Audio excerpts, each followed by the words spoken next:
નમસ્કાર મિત્રો, શું તમે ક્યારે એવું વિચાર્યું છે કે મિત્રો સાથેની એક ખુશનુમા રાત તમારી જિંદગીનો સૌથી મોટો ડર બની શકે છે? કલ્પના કરો, રાતના 2 વાગ્યા છે, તમે એક ગાઢ જંગલની વચ્ચે ફસાયા છો, તમારી કાર બંધ પડી ગઈ છે અને અચાનક તમને એવા લોકોના અવાજ સાંભળવા લાગે છે જે આ દુનિયામાં છે જ નહીં. આજે હું તમને જે વાર્તા જણાવવા જઈ રહ્યો છું તે કોઈ કાલ્પનિક વાર્તા નથી, પણ આસામના ગુવાહાટીમાં રહેતા 6 મિત્રો સાથે ઘટેલી એક સત્ય ઘટના પર આધારિત છે. આ વાર્તા તમારા રૂવાડા ઊભા કરી દેશે, કારણ કે જંગલનું એક કાળું સત્ય આજે તમારી સામે આવવાનું છે. ગુવાહાટી શહેરમાં 6 મિત્રોનું એક ગ્રુપ રહેતું હતું. આયુષ, સરગમ, વિકાસ, આશિષ, શંકર અને રાહુલ.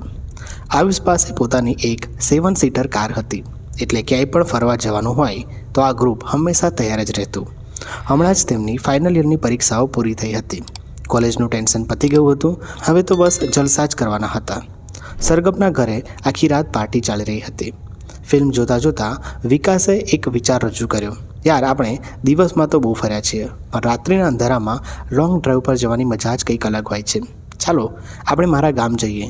ત્યાં નજીકમાં એક ગાઢ જંગલ છે અને મેં સાંભળ્યું છે કે ત્યાં રાત્રે એક વિશેષ હોરર તાંત્રિક વિધિથી આપણું ભવિષ્ય આપણે જાણી શકીએ છીએ. શંકર, જે થોડો ડરપોક અને સમજુ હતો, તેણે તરત જ ના પાડી. ભૂત પ્રેતની વાતમાં પડવાની કોઈ જરૂર નથી, આપણે શાંતિથી જીવીએ છીએ એ જ બરાબર છે. પરંતુ વિકાસે બધાનું એવું બ્રેન વોશ કર્યું કે આખરે શંકરે પણ હા પાડી.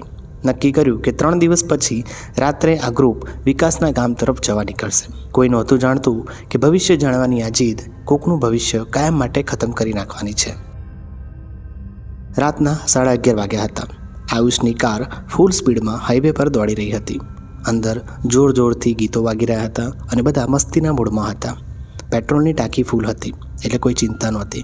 રસ્તો ધીમે ધીમે શહેરથી દૂર જઈને આસામના એક સુમસામ અને ગાઢ જંગલ વિસ્તારમાં પ્રવેશી રહ્યો હતો. અચાનક રાતના 1:30 વાગે આયુષે જોરથી બ્રેક મારી. કાર ઝટકા સાથે બંધ પડી ગઈ. બધા ચોંકી ગયા. આયુષે મીટર સામે જોયું તો તેના હોશ ઉડી ગયા. પેટ્રોલનો કાંટો શૂન્ય પર હતો. આ કેવી રીતે બની શકે? આપણે તો ટાંકી ફૂલ કરાવી હતી. કોઈને કંઈ સમજાતું નહોતું, જાણે કોઈ અદૃશ્ય શક્તિએ કારનું બધું પેટ્રોલ ચૂસી લીધું હોય. સદનસીબે આયુષ હંમેશા કારની પાછળ 5 લીટરનો ઇમરજન્સી પેટ્રોલનો ડબ્બો રાખતો હતો. આયુષે ડ્રાઇવિંગ સીટ પરથી જ આશિકને કહ્યું, આશિક, પાછળનો ડબ્બો પડ્યો છે, જરા ઉતરીને પેટ્રોલ પૂરી દે ભાઈ. અંધારી રાત અને ગાઢ જંગલ. આશિક ધીમેથી કારનો દરવાજો ખોલીને નીચે ઉતર્યો. વાતાવરણમાં એક અજીબ શાંતિ હતી. પવનનો અવાજ પણ ડરામણો લાગતો હતો. આશિકે જેવું કારની ટાંકીનું ઢાંકણું ખોલ્યું અને પેટ્રોલ નાખવાનું શરૂ કર્યું, અચાનક ધડામ! કારની છત પર કોઈ બહુ મોટો પથ્થર પડ્યો હોય તેવો ભયંકર અવાજ આવ્યો. આશિકે ડરતા ડરતા ઉપર જોયું અને તેના હાથમાંથી પેટ્રોલ ડબ્બો છૂટી ગયો. તે ફટાફટ કારમાં ઘૂસી ગયો અને ધ્રુજતા અવાજે બોલ્યો, આયુષ, ભગાવો, જલ્દી કાર ભગાવો અહીંથી. બધાએ પૂછ્યું કે શું થયું? ત્યારે આશિકે જે કહ્યું તેણે બધાના શ્વાસ અદ્ધર કરી દીધા. આશિકે કહ્યું, કારની ઉપર મેં મારી દાદીને જોઈ છે. આશ્ચર્યની વાત એ છે કે આશિકની દાદીનું 3 વર્ષ પહેલાં જ અવસાન થઈ ચૂક્યું હતું. મરેલી વ્યક્તિનો ચહેરો દેખાવો કોઈ સામાન્ય વાત નહોતી. આયુષે જેમ તેમ કરીને એન્જિન સ્ટાર્ટ કર્યું અને કાર પૂરપાટ ઝડપે દોડાવી મૂકી. કારમાં હવે સન્નાટો છવાઈ ગયો હતો. પાર્ટીનો મૂડ ભયાનક ડરમાં ફેરવાઈ ગયો હતો. થોડા કિલોમીટર આગળ ગયા હશે ત્યાં અચાનક રસ્તાની વચ્ચે એક કાળા કપડાં પહેરેલો વૃદ્ધ માણસ બંને હાથ પહોળા કરીને ઊભો હતો. આયુષે માંડ બ્રેક મારી અને કારે વૃદ્ધથી થોડે જ દૂર ઊભી રહી. આયુષ ગુસ્સામાં કારનો કાચ નીચે કરીને બોલ્યો, અલ્યા દાદા, મરવું છે કે શું? વચ્ચે રસ્તામાં કેમ ઊભા છો? વૃદ્ધ માણસ ધીમે ધીમે કારની બારી પાસે આવ્યો. તેનો ચહેરો અત્યંત ડરામણો હતો. તેણે એકદમ શાંત અને ઘેરા અવાજમાં કહ્યું, તમે મારું કંઈ જ બગાડી શક્યા ન હોત, પણ જો તમે આગળ ગયા તો તમારું બહુ બધું બગડી જશે. શું મરવા માટે અહીં આવ્યા છો? અંકલ, તમે શું કહી રહ્યા છો? વૃદ્ધે કહ્યું, આ જંગલમાં સેંકડો છલાવા એટલે કે ભૂત પિચાસ ફરે છે. તમને એવા ચહેરા દેખાશે જે હકીકતમાં છે જ નહીં. એવા અવાજ સંભળાશે જે તમને મોતની ખીણમાં ખેંચી જશે.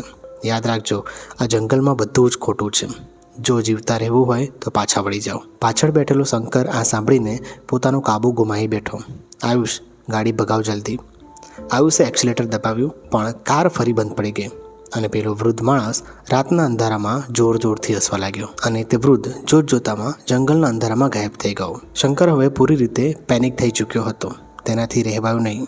તેણે કારનો દરવાજો ખોલ્યો અને પાગલની જેમ જંગલની બહાર તરફ દોડવા લાગ્યો. શંકર, ઊભો રહે! બધા મિત્રો બૂમો પાડતા કારમાંથી ઉતર્યા અને શંકરને પકડવા જંગલ તરફ દોડ્યા. જેમ જેમ તેઓ દોડતા હતા તેમ તેમ દરેક અલગ અલગ અવાજો સંભળાઈ રહ્યા હતા. સરગમને તેના કોઈ સગાનો અવાજ સંભળાઈ રહ્યો હતો જે તેને મદદ માટે બોલાવી રહ્યો હતો. આયુષને તેના કોઈ મૃત સંબંધીનો ચહેરો ઝાડ પાછળ દેખાઈ રહ્યો હતો.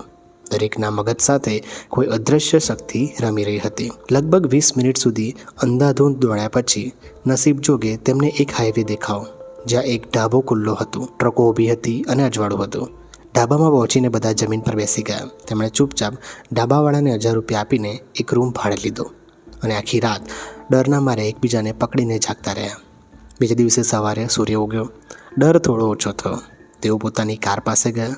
આશ્ચર્યની વાત એ હતી કે કાર એક જ સેકન્ડમાં સ્ટાર્ટ થઈ ગઈ અને પેટ્રોલ પણ બરાબર હતું. તેઓ ફટાફટ ત્યાંથી નીકળીને વિકાસના ગામ પહોંચ્યા. જંગલના અનુભવ પછી બધાએ નક્કી કર્યું કે કોઈ હોરર રિચ્યુઅલ્સ નથી કરવી. પણ વિકાસના મગજમાં કંઈક અલગ જ ચાલી રહ્યું હતું.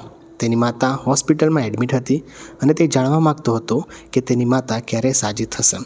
વિકાસે કહ્યું કે ભલે તમે લોકો ના આવો પણ હું તો આજે રાત્રે એ વિધિ કરીશ.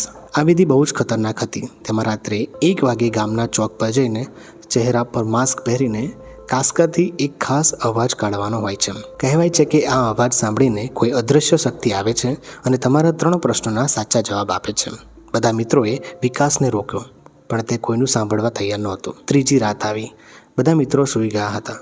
અચાનક રાત્રે સરગમની આંખ ખોલી. તેણે જોયું તો વિકાસ પથારીમાં નહોતો. તેણે તરત જ બધાને જગાડ્યા. બહાર ગયા તો વિકાસના દાદા દાદી પણ ચિંતામાં હતા કારણ કે વિકાસ ક્યાંય મળતો નહોતો. સવારના 4 વાગી ગયા હતા. આશિકને તરત જ યાદ આવ્યું, અરે એ પેલો રિચ્યુઅલ્સ કરવા ગામના ચોક પર તો નહીં ગયો હોય ને. બધા ફટાફટ કાર લઈને ગામના એ ચોક તરફ ભાગ્યા. ત્યાં કોઈ નહોતું. પણ જ્યારે તેઓ પાછા ફરી રહ્યા હતા ત્યારે રસ્તાની બાજુમાં પડેલા એક મોટા પથ્થર સામે તેમની નજર ગઈ અને જે તેમને જોયું તેનાથી તેમના પગ નીચેથી જમીન સરકી ગઈ. એ મોટા પથ્થરની નીચે વિકાસના શર્ટનો એક ફાટેલો ટુકડો પડ્યો હતો અને એ પથ્થર પર અને આજુબાજુ માટીમાં તાજા લોહીના છાંટા ઉડેલા હતા. વિકાસ ક્યાંય નહોતો. પોલીસ બોલાવવામાં આવી. આજુબાજુના ગામડાઓ ફેદી માર્યા. જંગલ ખોદી નાખ્યું પણ વિકાસનો કોઈ પત્તો ના લાગ્યો. એ રાત્રે એ ચોક પર વિકાસ સાથે શું થયું, કઈ અદૃશ્ય શક્તિ તેને પોતાની સાથે ખેંચી ગઈ, એ કોઈ જાણતું નહોતું. કદાચ વિકાસે એ શક્તિનું આહ્વાન તો કરી લીધું પણ તેને નિયંત્રિત ના કરી શક્યો. પુસ્તકોમાં વાંચીને કે વિડીયોમાં જોઈને તંત્ર મંત્રના અખતરા કરવા એ કોઈ રમત નથી. જો આટલું સહેલું હોત તો દુનિયાનો દરેક માણસ ભૂતને વશમાં કરીને કરોડપતિ બની ગયો હોત. મિત્રો, આ 5 યુવાનો પોતાના ઘરે તો પાછા ફર્યા પણ પોતાના એક મિત્રને કાયમ માટે ગુમાવીને.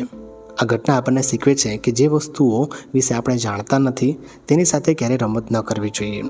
અંધારાની પોતાની એક દુનિયા હોય છે અને તેમાં ડોક્યું કરવું ક્યારેક જીવલેણ પણ સાબિત થઈ શકે છે. જો તમને આ થ્રિલર અને સસ્પેન્સથી ભરેલી આ ઘટના પસંદ આવી હોય તો વિડીયોને લાઇક કરજો, તમારા મિત્રો સાથે શેર કરજો અને આવી જ બીજી રોમાંચક અને ડરામણી કહાનીઓ માટે ચેનલને સબસ્ક્રાઈબ કરવાનું ભૂલતા નહીં.